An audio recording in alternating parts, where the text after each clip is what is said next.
तरीके से बात कर रहा हूँ। तू उस दिन भी मिला तो मेरे बाल पकड़ के चपेड़ा मार।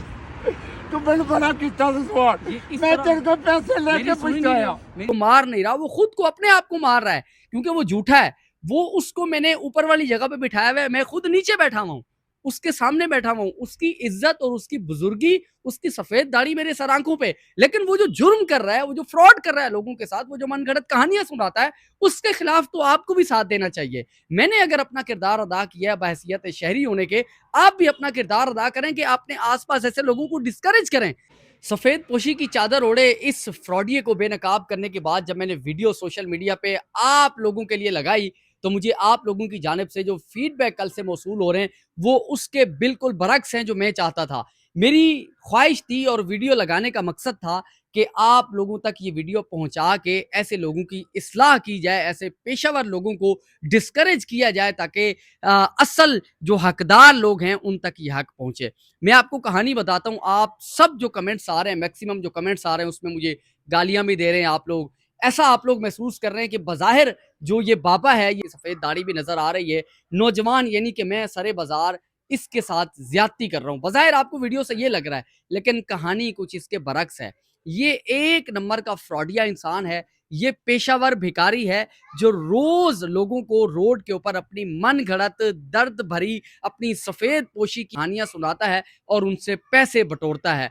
नाज़रीन, ये एक ऐसा फ्रॉडिया है जिसको आज से 1 साल पहले इनकी सफ़ेद पोशी की इसकी दर्द भरी झूठी कहानी सुन के मैंने भी इसके ऊपर यकीन किया और इसकी डिमांड करदा रकम इसको मैंने दे दी।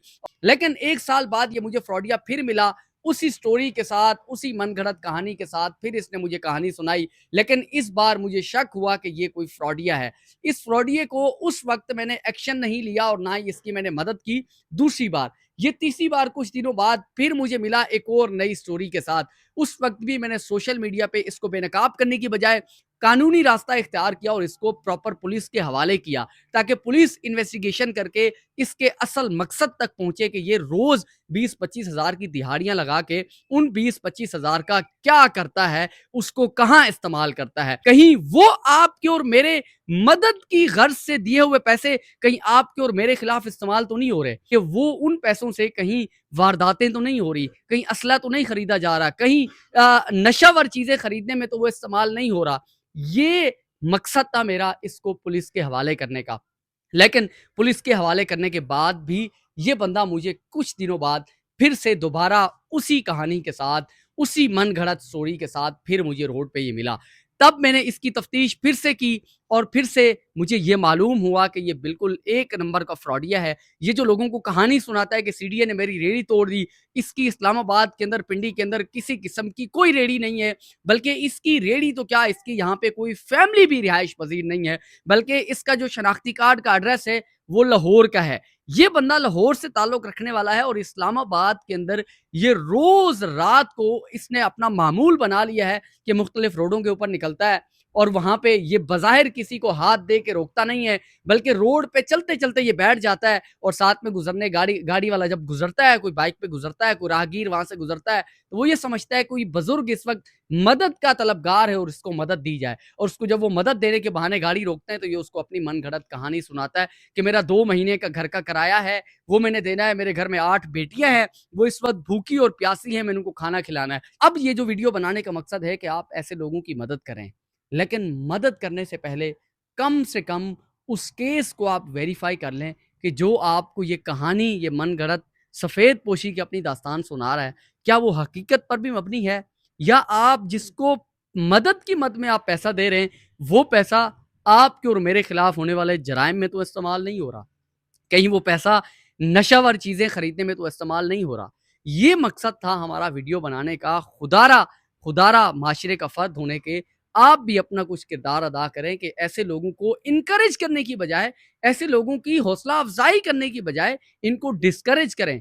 इनको डिस्करेज इसलिए करें कि इसकी इस्लाह करें। इस बंदे को, इस बुज़ुर्ग को, इस फ्रॉडिये को मैंने जॉब की ऑफ़र की कि आपको मैं जॉब दिला देता हूँ, आपको मैं रिहाइश दिला देता हूँ, लेकिन उसके अंदर ये इंटरेस्टेड नहीं हुआ। क्यों नहीं हुआ? अगर वाक़ई ये सफ़ेदपोश होता तो ये मुझे कहता कि मुझे आप जॉब दिला दें, लेकिन उसके अंदर इंटरेस्टेड क्यों नहीं हुआ? एक बंदा पूरा महीना मेहनत करेगा, काम करेगा, उसको at the end of the month 25 से 30,000 रुपए मिलेगा। लेकिन ये एक दिन के अंदर 15 से 20,000 रुपए दिहाड़ी लगाता है, तो ये किस तरह से 1 महीना किसी के पास काम करेगा, बर्तन धोएगा, वहाँ पे सफाई करेगा, मेहनत करेगा और इसको महीने के एंड में इसको 20 से 25,000 मिलेगा। उसकी बजाय इसको एक रात के अंदर 20 से 25,000 मिल जाता है। तो ये किस तरफ को जाएगा? तो ऐसे लोगों को पैसा देने की बजाय, ऐसे लोगों की सिम्पैथी लेने की बजाय अगर आप उन लोगों की मदद करें जो वाक़ई ज़रूरतमंद हैं, तो ऐसे लोगों को आप एनकरेज ना करें। खुदारा आप लोग जो कमेंट्स कर रहे हैं मुझे, बज़ाहिर जिसमें आप मुझे बुरा-भला कह रहे हैं, मुझे आप गालियाँ दे रहे हैं, मुझे उससे कोई फ़र्क नहीं पड़ता। लेकिन मुझे इस चीज़ पे अफ़सोस हो रहा है कि आप लोगों को ऐसे बंदे को डिस्करेज करना चाहिए। वो मार नहीं रहा, वो खुद को अपने आप को मार रहा है, क्योंकि वो झूठा है। वो उसको मैंने ऊपर वाली जगह पे बिठाया हुआ है, मैं खुद नीचे बैठा हुआ हूँ। उसके सामने बैठा हुआ हूँ, उसकी इज़्ज़त और उसकी बुज़ुर्गी, उसकी सफ़ेद दाढ़ी मेरे सर आँखों पे। लेकिन वो जो जुर्म कर रहा है, वो जो फ्रॉड कर रहा है लोगों के साथ, वो जो मनगढ़ंत कहानियाँ सुनाता है, उसके खिलाफ तो आपको भी साथ देना चाहिए। मैंने अगर अपना किरदार अदा किया है बहैसियत शहरी होने के, आप भी अपना किरदार अदा करें कि अपने आस-पास ऐसे लोगों को डिस्करेज करें, ऐसे लोगों को एनकरेज ना करें। तो इस वीडियो को बनाने का मकसद ये था कि आप लोगों को इसकी हकीकत सामने लाई जाए कि कोई गालम-गलोच नहीं की, बल्कि अखलाक के दायरे में रहते हुए मैंने इसका जो काम करना चाहिए था, इसको जो एक्सपोज़ करना चाहिए था, वो मैंने किया है। आगे आप लोगों की मर्ज़ी है, आप पाकिस्तान ज़िंदाबाद।